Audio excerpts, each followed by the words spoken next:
This video contains audio content only. There are no visual elements or images accompanying the audio.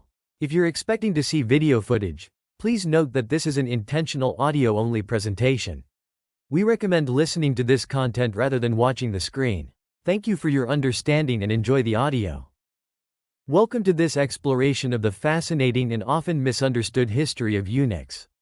In this easy-to-understand account, we'll delve into a world that spans millennia and crosses continents, uncovering the complex and often contradictory lives of these individuals who lived on the margins of power, yet often held immense influence. Prepare to journey from the opulent palaces of Imperial China to the bustling courts of the Byzantine and Ottoman empires and beyond. We'll uncover the diverse roles eunuchs played, shattering the stereotypical image of the harem guard and revealing their surprising prominence as military commanders, skilled advisors, religious figures, and even explorers.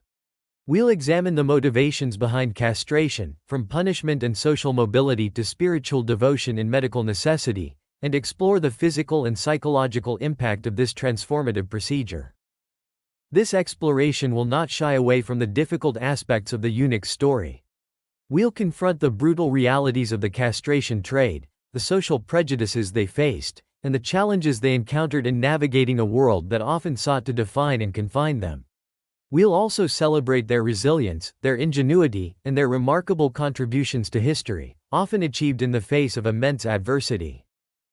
Through this journey, we'll uncover the intricate relationship between eunuchs and rulers, exploring the delicate balance of trust and suspicion, intimacy and intrigue that characterized their interactions.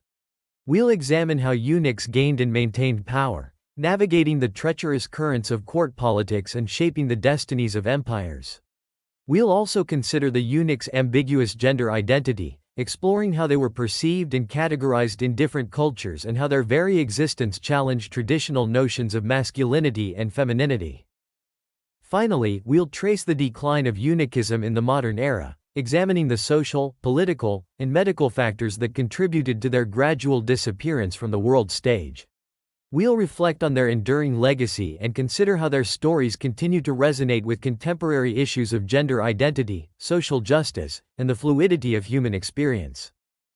Get ready to have your preconceptions challenged, your understanding broadened, and your appreciation deepened for the complex and often untold story of the eunuch in history. This is a story of power and prejudice, resilience and resourcefulness, and the enduring human capacity to transcend limitations and leave an indelible mark on the world. Chapter 1. The Knife's Edge, Castration, Culture, and the Making of a Eunuch. The 6th century BCE Greek poet Hipponax, a master of inventive language, first used the word eunuch, eunuchos, eunuchos, in a surviving fragment. His sardonic verse depicts a gourmand who consumed his estate dining lavishly, like a Lampsacene eunuchos. But what exactly did this word signify? The etymology itself is a journey through cultural perceptions of castration and the men who underwent it. Centuries after Hipponax, scholars like Orion of Thebes offered two possible origins: guarding the bed, ten eunon ekain, reflecting the eunuch's role as bedchamber attendant, and being good with respect to the mind, eu to no ekain, suggesting a perceived mental acuity stemming from abstinence. Byzantine Emperor Leo VI, in the 9th century, leaned on the former, linking the word to the eunuch's trusted position guarding the marriage bed, eune. He even attributed this role to castration's purpose, preventing men from doing the things that males do with women.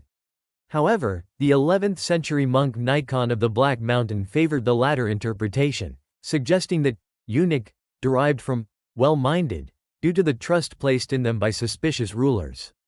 Adding another layer to the etymological puzzle, Eustathius of Thessalonica proposed deprived of mating in the 12th century. These varied interpretations color the translations of eunuch in Bibles like the Luther Bible and King James Version, often rendering it as officer or chamberlain, reflecting the bedkeeper interpretation. This linguistic ambiguity reflects the very nature of the eunuch, a figure whose identity was shaped by the knife's edge, both literally and metaphorically. The act of castration itself, the removal of testicles, or both penis and testicles, is a brutal intersection of the body and culture. Motivations for this act spanned a spectrum from the sacred to the secular, from torture and punishment to profit and personal advancement. In ancient China, castration was both a punishment and a path to imperial employment. This created a complex social dynamic, where men might voluntarily undergo the procedure, driven by poverty or ambition, to gain access to the forbidden city, the heart of power. This desire for social mobility fueled a shadow economy of self-castration, a practice that became so prevalent it was eventually outlawed due to the dangers of incomplete procedures. The three prejudices, testicles and penis, were not just anatomical parts, they held cultural weight. Preserved after castration in a container called the bao, they were subject to the yan bao inspection, a ritual of verification within the eunuch hierarchy. This process created opportunities for corruption. Knifers could profit from eunuchs who had carelessly lost their bao, forcing them to buy back their own organs at exorbitant prices. Some eunuchs even resorted to borrowing or renting a bao to secure promotion. The bao was not just a bureaucratic tool, it held spiritual significance. The ancient Chinese feared deformity, particularly in death. Without his bao, a eunuch risked being transformed by Jun Wang, the king of the underworld, into a female mule. A fate reflecting the cultural anxieties surrounding castration and the disruption of traditional gender roles. Herodotus, the Greek historian, provides a window into the ancient castration trade with his tale of Panyanus of Chios. This castrator, operating in Ephesus and Sardis, supplied the eastern market with eunuchs, among them a young boy named Hermotimus. Hermotimus's story is a chilling example of both the horrors of the trade and the potential for retribution. Rising to become chief eunuch at the Persian court, he eventually captured Panyanus, forcing him to castrate his own sons before undergoing the same fate himself. This brutal act of revenge underscores the deep psychological scars inflicted by castration. In the Roman world, castration was practiced but viewed with a mixture of fascination and disgust. Detailed accounts of the procedure were often avoided, perhaps out of squeamishness or a deliberate attempt to distance Roman practices from those of the East. This association of castration with Orientalism, the exotic and often barbaric, served to reinforce Roman cultural identity. Yet, despite this distaste, eunuchs were present in Roman society, serving in various roles, from imperial servants to religious figures. Xenophon, in his Cyropaedia, presents a pragmatic view of eunuchs, praising their loyalty and reliability. In contrast, Juvenal, in his Satires, condemns Roman women's infatuation with eunuchs, reflecting the anxieties surrounding their perceived sexual ambiguity and influence. The psychological impact of castration extended far beyond the physical. The loss of reproductive capacity and the resulting hormonal shifts could profoundly alter an individual's sense of self. In societies with rigid gender norms, eunuchs often occupied a liminal space, neither fully male nor female. This liminality could be a source of both power and vulnerability. In Imperial China, eunuchs, despite their physical alteration, could amass considerable power, influencing emperors and shaping political events. Yet, they were also subject to prejudice and discrimination, often viewed as less than fully human. This tension between power and marginalization defined the eunuch's experience. In the Byzantine Empire, eunuchs held prominent positions in both the court and the church, reflecting a complex social and gender landscape. Their perceived neutrality and lack of familial ties made them valuable advisors and administrators. However, they were also subject to suspicion and intrigue, often becoming scapegoats for political failures. The Ethiopian eunuch in the Book of Acts, a high-ranking official baptized by Philip, represents a different perspective, highlighting the eunuch's potential for spiritual transformation and inclusion in religious communities. The knife's edge, then, was not just the instrument of physical transformation. It represented the precarious social and psychological landscape navigated by eunuchs throughout history. Their stories, etched in fragments of poetry, historical accounts, religious texts, and legal codes, reveal the enduring complexities of castration, culture, and the making of a eunuch. Chapter 2. Beyond the harem walls. The diverse lives of eunuchs across cultures. While the image of the eunuch is often confined to the hushed chambers of the harem, their influence and roles resonated far beyond those walls, echoing through the corridors of power, across battlefields, and even into the hallowed halls of learning and faith. Their perceived trustworthiness, born from a lack of traditional familial ties, made them valuable assets in diverse capacities, from skilled soldiers and erudite scholars to shrewd administrators and devoted religious figures. In the Byzantine Empire, eunuchs ascended to positions of remarkable influence, becoming trusted advisors, intimate chamberlains, and even formidable military commanders. Their unique position within the imperial court allowed them to navigate its intricate power dynamics, acting as intermediaries between the emperor and the world beyond the palace gates. General Narses stands as a prime example of eunuchs who defied the stereotype of effeminacy and incapacity for martial prowess. Serving under Emperor Justinian I, Narses played a pivotal role in reclaiming Italy from the Ostrogoths in the 6th century CE. At the Battle of Tagenae in 552, his strategic brilliance led the Byzantine forces to victory, crushing the Ostrogothic resistance and paving the way for the re-establishment of Roman rule in Italy. Narses's subsequent governance of Italy further showcased his administrative abilities, solidifying his reputation as a capable leader in both war and peace. Beyond Narses, the Byzantine court boasted numerous influential eunuchs. Men like Eutropius, who rose to become consul in the late 4th century, wielded significant political power, shaping imperial policies and influencing the emperor's decisions. Their presence in the highest echelons of Byzantine society challenged conventional notions of masculinity and power. Across the vast expanse of Imperial China, eunuchs managed the complexities of the imperial household, often accumulating considerable political clout and even leading ambitious expeditions. The famed voyages of Zheng He, a eunuch admiral during the Ming dynasty, stand as a testament to their capabilities. In the early 15th century, Zheng He commanded a formidable armada, the likes of which the world had never seen. His fleets, comprising hundreds of ships, some of them colossal, treasure ships, sailed across the Indian Ocean, visiting ports in Southeast Asia, India, Arabia, and even the eastern coast of Africa.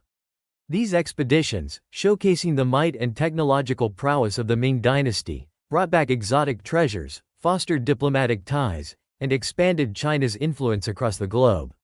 Within the Forbidden City, eunuchs played a multifaceted role. They oversaw the day-to-day operations of the palace, managed the emperor's personal affairs, and controlled access to the imperial presence. This proximity to the emperor often translated into significant political power, with eunuchs influencing policy decisions and shaping the course of dynasties. The relationship between eunuchs and emperors was a complex dance of power and loyalty, sometimes marked by tension and even outright conflict, as seen in the case of Wei Zhongxian during the late Ming dynasty, whose immense power and corrupt practices nearly usurped the authority of the emperor himself.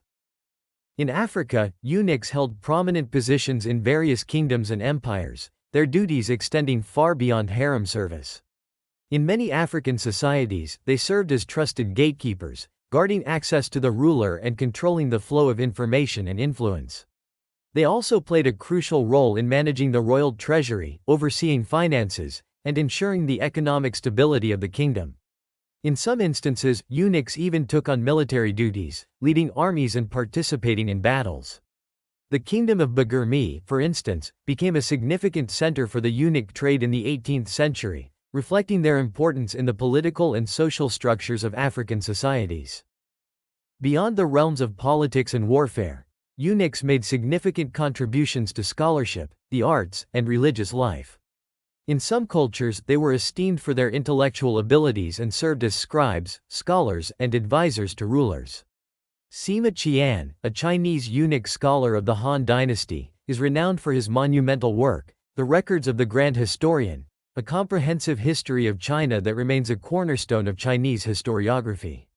In the early Christian Church, the concept of eunuchs for the kingdom of God, as mentioned in Matthew chapter 19 verse 12, emerged, associating castration with spiritual purity and unwavering devotion. Different interpretations of this concept have arisen throughout Christian history, with some viewing it as a literal call to physical castration, while others interpret it metaphorically as a call to celibacy and spiritual single-mindedness. The Ethiopian eunuch in the Book of Acts, a high-ranking official who was baptized by Philip, serves as a prominent example of a eunuch embracing Christianity, highlighting the potential for spiritual transformation and inclusion within religious communities. The lives of individual eunuchs, often gleaned from fragmented historical records, offer compelling glimpses into their diverse experiences.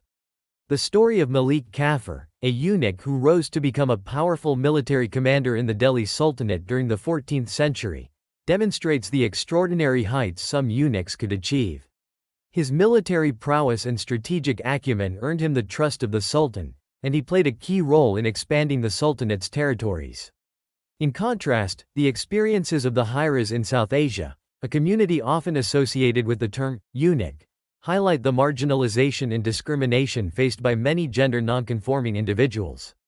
Though some Hiras undergo ritual castration, the majority do not. Their traditional roles in Hindu ceremonies, such as dance performances at weddings, coexist with the harsh realities of social stigma and limited economic opportunities, often pushing them into sex work or begging. The bao, the container holding the three prejudices in ancient China, serves as a potent symbol of the complex relationship between the eunuch's body, his identity, and his place in society.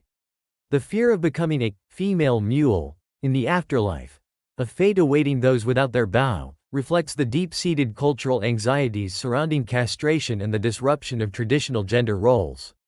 Similarly, the practice of yan bao, the inspection of the bao, reveals the intricate rituals and hierarchies that governed the lives of eunuchs within the imperial palace. From the sardonic verses of Hipponax to the historical accounts of Zheng voyages, the stories of eunuchs paint a vivid picture of their diverse lives and enduring influence. They were not merely passive figures confined to the harem or the shadows of power. They were active participants in shaping the political, social, and cultural landscapes of their times. Their stories, though often fragmented and obscured by prejudice, offer a valuable lens through which to examine the complexities of gender, power, and identity in the pre-modern world. Chapter 3. Whispers in the Palace: Eunuchs, Emperors, and the Shadow of Power. The relationship between eunuchs and rulers was a delicate dance of intimacy and intrigue, loyalty and suspicion, power and precarity. Their unique position, born of physical alteration and social liminality, granted them unparalleled access to the inner sanctums of power, shaping court life, influencing policy, and even determining the fate of dynasties. Their voices, though often whispered, resonated through the halls of palaces from Imperial China to the Ottoman Empire, leaving an indelible mark on history. In Imperial China, the path to eunuchhood often began in boyhood, a path paved with poverty or ambition. Families, desperate for social mobility or driven by the lure of imperial favor, would subject their young sons to the agonizing procedure of castration. These boys, stripped of their reproductive capacity, entered the Forbidden City, a world of both immense luxury and rigid hierarchy. Within its walls, they received an education in courtly etiquette, palace intrigue, and the intricacies of imperial administration. Some, like the young Zheng He, would rise through the ranks to become trusted advisors and confidants of future emperors. Zheng He's story is a testament to the heights a eunuch could achieve. From humble beginnings, he ascended to become a powerful admiral, leading massive naval expeditions that showcased the might of the Ming dynasty and extended China's influence across the Indian Ocean. However, not all eunuchs followed such a glorious trajectory. Wei Zhongxian, a eunuch during the late Ming dynasty, epitomizes the darker side of eunuch power. His insatiable ambition and ruthless machinations led him to amass immense wealth and influence, nearly usurping the authority of the emperor himself. He purged his rivals, manipulated the court, and instilled fear in all who crossed his path. His story serves as a cautionary tale of the corrupting influence of unchecked power. The tension between eunuchs and Confucian scholar officials was a recurring theme in Chinese history. While some emperors valued the eunuchs' loyalty and perceived impartiality, viewing them as a counterbalance to the ambitious scholar class, others viewed them with suspicion, fearing their potential for corruption and abuse of power. This tension often erupted into power struggles and purges, with the eunuchs sometimes emerging victorious, and at other times becoming scapegoats for the empire's woes. The very stars themselves reflected the eunuch's unique position in the celestial hierarchy. A constellation was designated as the emperor's, and nearby, 4 stars were identified as his eunuchs, a symbolic representation of their close proximity to the imperial presence. The contrasting views on eunuchs held by emperors like the Ming dynasty's founder, who sought to limit their numbers and influence, versus Yongle, who granted them unprecedented power, further illustrate the complexities of their role in Chinese history. The Byzantine Empire, a world of shimmering mosaics and intricate court rituals, also witnessed the rise of influential eunuchs. These men, often castrated as boys, navigated the treacherous currents of imperial politics, forging alliances, whispering secrets, and shaping the course of events. Narses, a eunuch general of extraordinary military skill, stands as a testament to their capabilities. In the 6th century, he led the Byzantine armies to victory against the Ostrogoths, reclaiming Italy for the empire. His strategic brilliance and unwavering loyalty earned him a place among the great military commanders of Byzantine history. Eutropius, a eunuch who rose to become consul in the late 4th century, exemplifies the political power eunuchs could wield. He became a close advisor to Emperor Arcadius, influencing imperial policy and shaping the destiny of the empire. However, his rise was met with resistance from factions within the court, highlighting the precarious nature of eunuch power. The eunuchs of the Byzantine Empire were not merely passive figures. They were active players in the political arena, shaping events and influencing the course of history. In the Ottoman Empire, the chief harem eunuch occupied a position of unique power and influence. He controlled access to the sultan's harem, a world of secluded women, political intrigue, and whispered secrets. His role extended far beyond simply guarding the harem.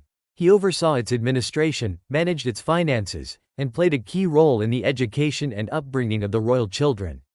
His influence often reached into the highest levels of Ottoman politics, with the chief harem eunuch shaping appointments, influencing policy decisions, and even playing a role in selecting successors to the throne. His connections spanned the vast Ottoman Empire, from the bustling markets of Cairo to the holy cities of Mecca and Medina. He oversaw the administration of the imperial pious foundations, ensuring the flow of resources to these important religious centers. The power of the chief harem eunuch fluctuated throughout Ottoman history. During the 17th century crisis, a period of political instability and dynastic struggles, the chief harem eunuch, along with the queen mother, often became a key power broker, influencing the young sultans and shaping the course of events. However, with the westernizing reforms of the 19th century, the power of the harem, and consequently the chief harem eunuch, waned, marking the end of an era. The influence of eunuchs extended far beyond the confines of these three empires. In ancient Persia, Bagoas, a eunuch of remarkable cunning and ambition, rose to become a kingmaker, manipulating the succession to the Persian throne and shaping the destiny of the empire. In the Thai court, Muslim eunuchs from India played a prominent role, serving as trusted advisors and administrators, demonstrating the cross-cultural reach of this unique social group. From the battlefields of Byzantium to the inner chambers of the Ottoman harem, eunuchs left their mark on history, their stories a testament to the complex and often contradictory nature of power, gender, and identity in the pre-modern world. Chapter 4. From Bedchamber to Battlefield: The Unexpected Power of the Eunuch. The trajectory of the eunuch in history transcends the simplistic narrative of marginalized figures confined to the harem or the emperor's bedchamber. Instead, their stories reveal a surprising degree of power and influence, often wielded in unexpected spheres, from the command of vast armadas and armies to the manipulation of royal successions and the shaping of imperial policy. Their physical alteration, intended to limit their power, paradoxically became a source of their unique influence, granting them access to the inner circles of power and fostering a complex dynamic of trust, suspicion, and ambition. Zheng He, the Ming dynasty eunuch admiral, stands as a towering figure in maritime history. His 7 epic voyages to the Indian Ocean in the early 15th century were unprecedented in scale and ambition. Commanding fleets of up to 317 ships, including 62 massive treasure ships, and over 30,000 men, Zheng He's expeditions were not mere voyages of discovery but carefully orchestrated displays of Chinese power and a means of exacting tribute for the emperor. He sailed across the Indian Ocean, reaching ports in Southeast Asia, India, Arabia, and the eastern coast of Africa. His ships, laden with silk, porcelain, and other precious goods, returned to China with exotic treasures, including giraffes, lions, and precious stones, showcasing the wealth and reach of the Ming dynasty. More importantly, these voyages served to expand China's political and economic influence throughout the region, establishing tributary relationships with numerous kingdoms and solidifying China's position as a dominant power in the Indian Ocean world. Narses, a Byzantine eunuch general of the 6th century, shattered the stereotype of eunuchs as physically weak and incapable of military leadership. Serving under Emperor Justinian I, Narses led the Byzantine armies to victory against the Ostrogoths, reclaiming Italy, including Rome, for the Roman Empire.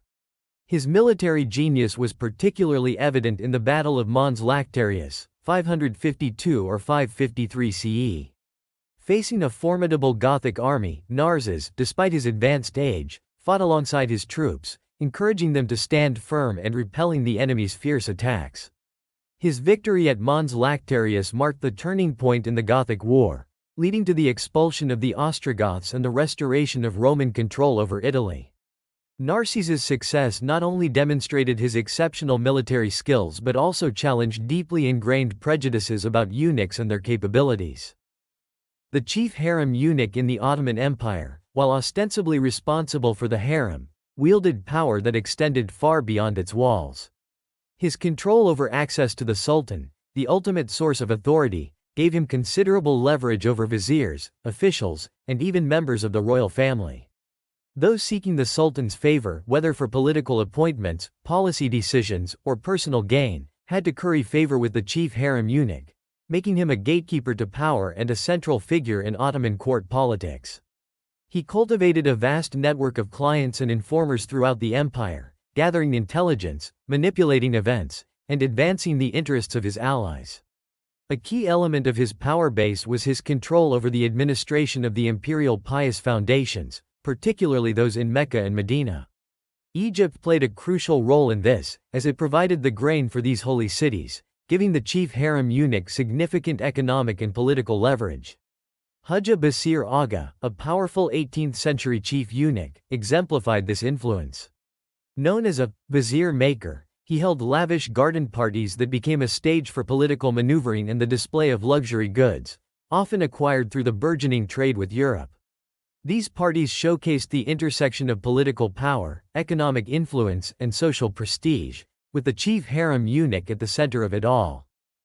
Baghoaz, a Persian eunuch of the 4th century BCE, rose from humble beginnings to become the second most powerful person in the Persian court.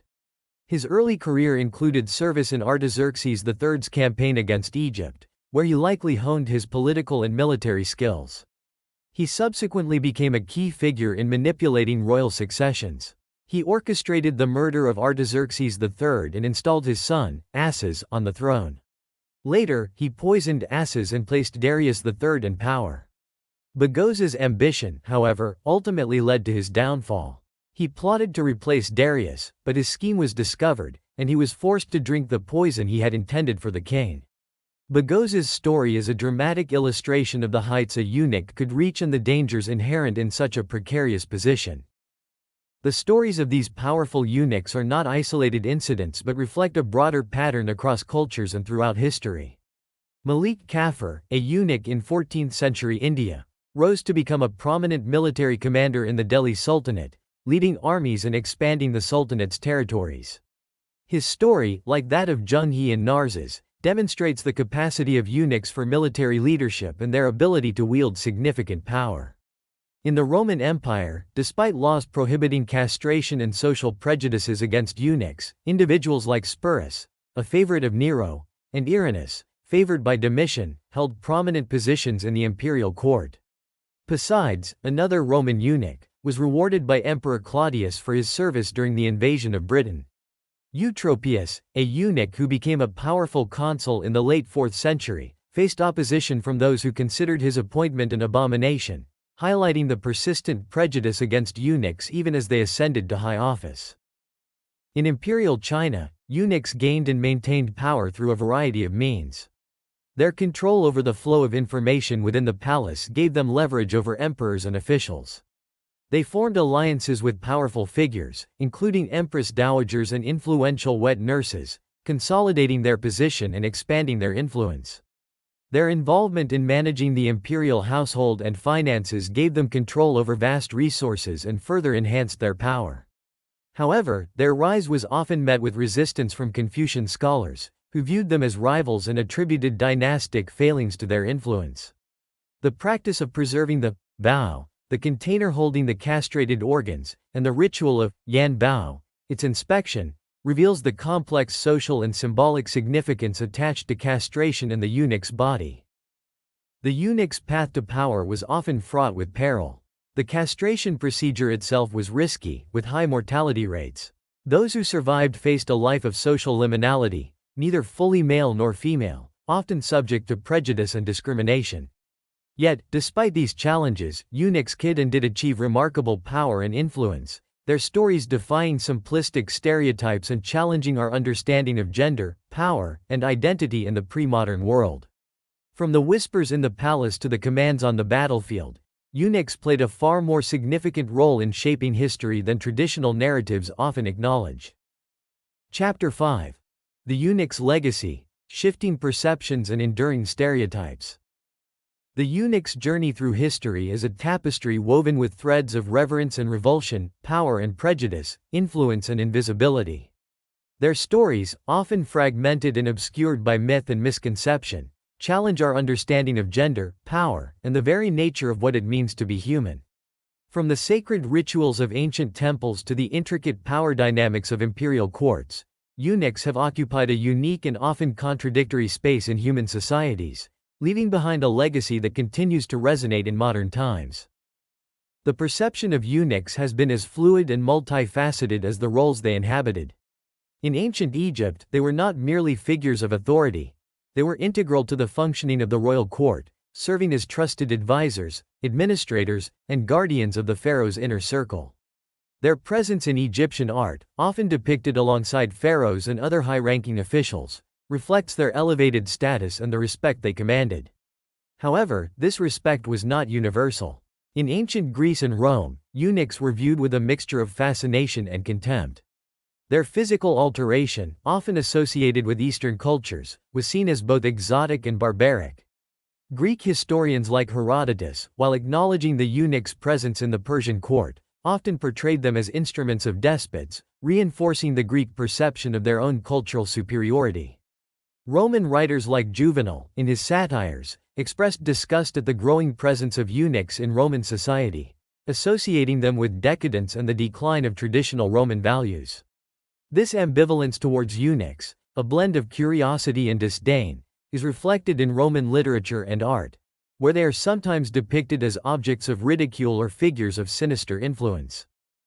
The Byzantine Empire, with its complex blend of Roman and Eastern traditions, offered a different perspective on eunuchs. Here, they were not merely tolerated, they were actively integrated into the fabric of society, holding positions of power and influence in both the imperial court and the church. Narses, the brilliant general who reclaimed Italy for the empire, exemplifies the heights a eunuch could achieve. His military prowess and strategic acumen earned him the respect of his troops and the admiration of historians. Eutropius, who rose to the unprecedented position of consul, demonstrates the eunuchs' political influence. However, their rise was not without its challenges. They were often viewed with suspicion and jealousy, becoming scapegoats for political failures and targets of courtly intrigue. This precarious position, balanced between power and vulnerability, is reflected in Byzantine art, where eunuchs are sometimes depicted as angelic figures, symbolizing their closeness to the emperor and divine authority, and at other times as scheming courtiers, reflecting the persistent stereotypes of their cunning and manipulative nature. In Imperial China, eunuchs occupied a similarly ambiguous position. They managed the vast imperial household, controlled access to the emperor, and wielded considerable political influence. Zheng He, the eunuch admiral whose voyages to the Indian Ocean showcased the might of the Ming dynasty, is a testament to their capabilities and ambition. However, the rise of powerful eunuchs like Wei Zhongxian, whose corruption and cruelty nearly brought down the Ming dynasty, fueled negative stereotypes and reinforced the Confucian scholars' disdain for their influence. The complex relationship between eunuchs and emperors, a delicate balance of trust and suspicion, is reflected in Chinese history and literature, where they are sometimes portrayed as loyal servants and at other times as treacherous villains.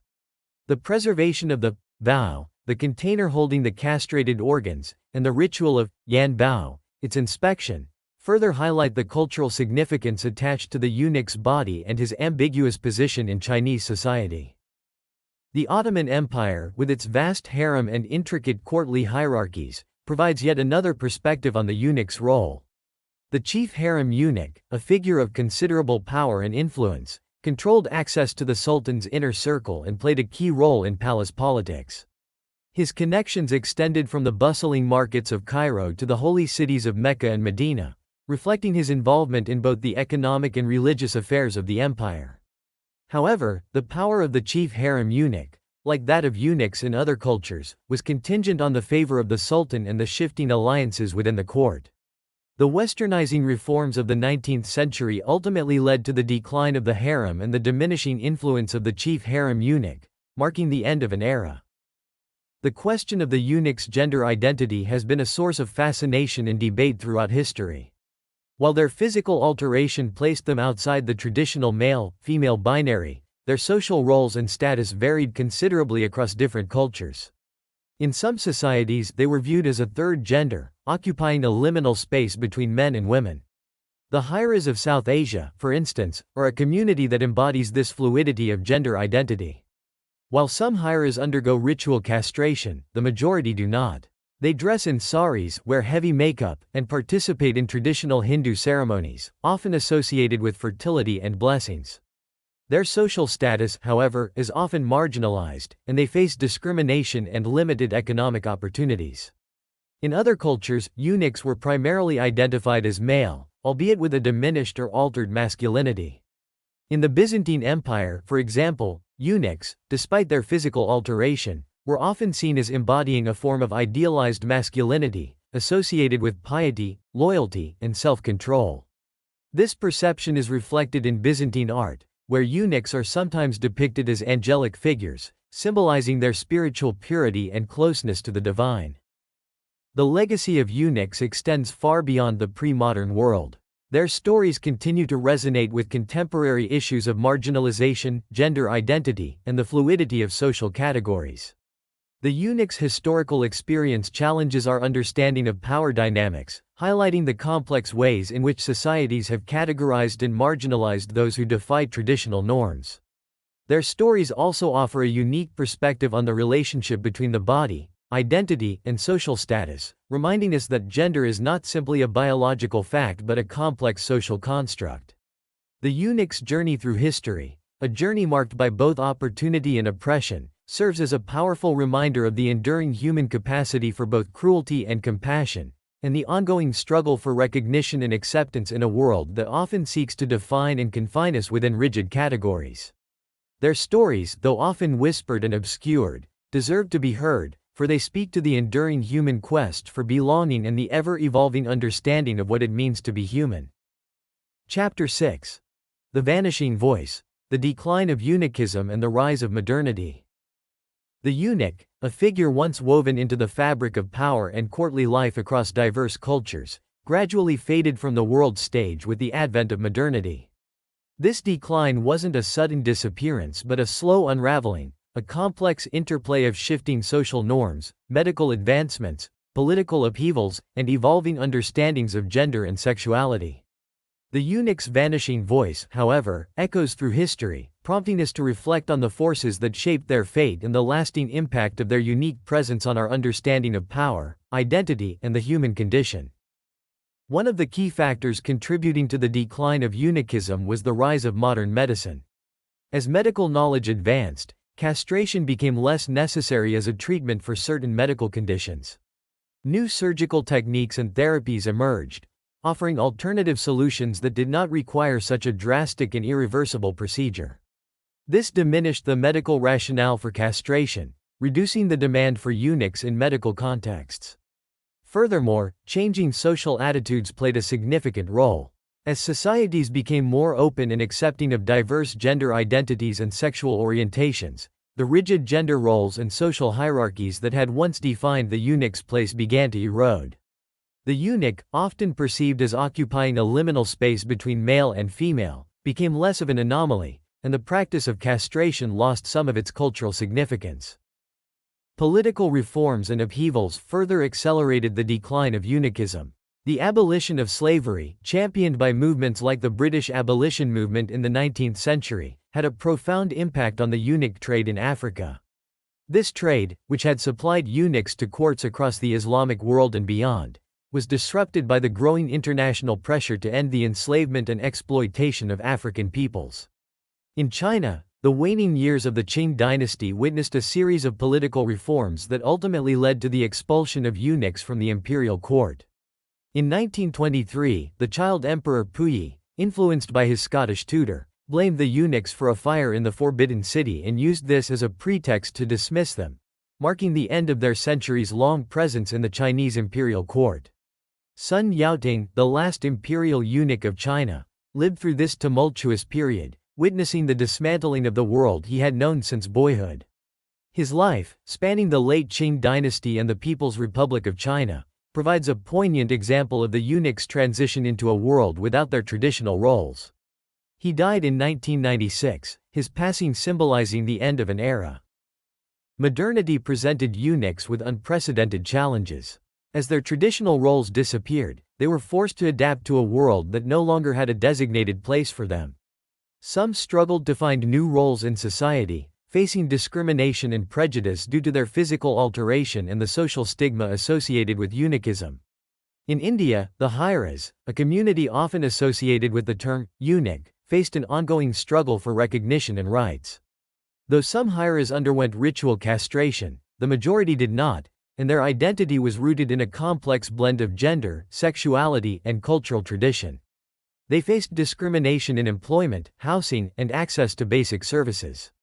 Their traditional roles in Hindu ceremonies, such as dance performances at weddings, were increasingly marginalized, and many were forced into sex work or begging to survive. The British colonial authorities in India further exacerbated their plight.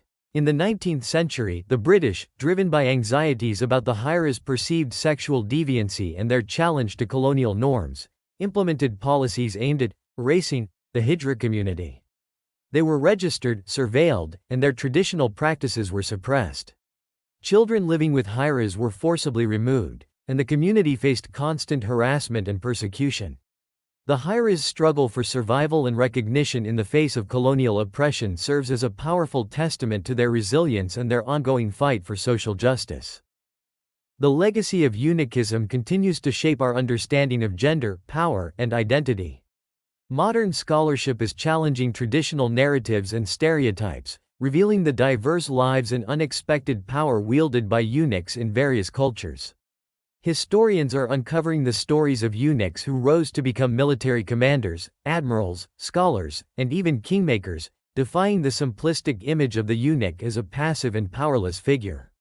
The work of scholars like Jane Hathaway, who has meticulously documented the lives and careers of the chief harem eunuchs in the Ottoman Empire, sheds light on their complex roles and their significant influence on Ottoman court politics. Similarly, Henry Tsai's research on the eunuchs of Imperial China reveals their intricate relationships with emperors, their involvement in state affairs, and their lasting impact on Chinese history. These scholars are not only challenging historical misconceptions but also prompting us to rethink our own assumptions about gender, power, and the nature of human sexuality. The efforts of trans and intersex activists to reclaim the history of eunuchs further enrich this ongoing conversation. They are drawing connections between the historical experiences of eunuchs and contemporary struggles for gender recognition and social justice, highlighting the enduring relevance of the eunuch's story in the 21st century. The decline of eunuchism is inextricably linked to broader historical trends. The rise of modern notions of masculinity, emphasizing physical prowess and reproductive capacity, undoubtedly contributed to the eunuch's decline. As societies embraced these new ideals, the eunuch, perceived as lacking essential aspects of masculinity, became increasingly marginalized. The disappearance of eunuchs from court life also impacted power dynamics. In Imperial China, for instance, the eunuch's removal eliminated a powerful faction within the court, shifting the balance of power and reshaping the relationship between the emperor and the scholar officials. The dismantling of imperial harems, a consequence of political and social changes, further diminished the eunuch's traditional role. Globalization and cultural exchange also played a part. As Western ideas and values spread across the globe, traditional practices like castration came under scrutiny, and the demand for eunuchs dwindled. The eunuch's story, therefore, is not just a story of a unique social group. It is a story of the profound transformations that have shaped the modern world. It is a story of changing perceptions of gender and sexuality, the evolving relationship between the individual and the state, and the impact of globalization on cultural traditions. The eunuch's vanishing voice may be silent, but their legacy continues to resonate, prompting us to question our own assumptions about power, identity, and the human experience. The history of eunuchs is a complex and often misunderstood journey through time and across cultures. Far from the stereotypical image of the harem guard, eunuchs held diverse and influential roles, from military commanders and advisors to religious figures and explorers. Their unique position, often born from social and economic pressures or occasionally from spiritual devotion, placed them in close proximity to power, shaping the destinies of empires and challenging traditional notions of gender and identity. While castration provided a path to social mobility for some, it also resulted in physical and psychological trauma, highlighting the precarious balance between power and vulnerability that defined the eunuch's experience. From the forbidden city of Imperial China to the courts of the Byzantine and Ottoman empires, eunuchs navigated complex power dynamics, balancing trust and suspicion, intimacy and intrigue.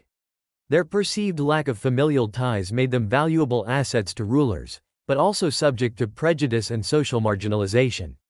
The rise and fall of powerful eunuchs like Zheng Narsas, and the chief harem eunuchs demonstrate both the opportunities and the perils of their unique position.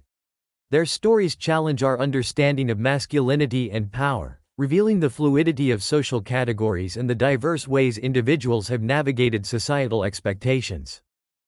The decline of eunuchism in the modern era reflects a confluence of factors, including medical advancements, changing social norms, and political upheavals. As medical alternatives to castration emerged and societies became more accepting of diverse gender identities, the practice gradually faded. The abolition of slavery and the dismantling of imperial systems further contributed to their decline, leaving many eunuchs to navigate a world that no longer had a designated place for them. The legacy of eunuchs continues to resonate with contemporary issues of gender identity, social justice, and the fluidity of human experience. Their stories challenge us to question our assumptions about power, gender, and the very nature of what it means to be human. By examining their lives, we gain a deeper understanding of the complex interplay between the body, identity, and social status, and the enduring human capacity to both transcend limitations and inflict harm. This exploration has only scratched the surface of a rich and multifaceted history. What aspects of the eunuch's story resonated most with you? What questions do you still have? Share your thoughts and insights in the comments below. We appreciate your curiosity and encourage you to continue exploring the untold stories of history. Like this video and subscribe to our channel for more fascinating explorations of the past. And don't forget to suggest topics for future videos. We're always looking for new avenues to explore together. The journey of discovery is endless, and there's always something new to learn.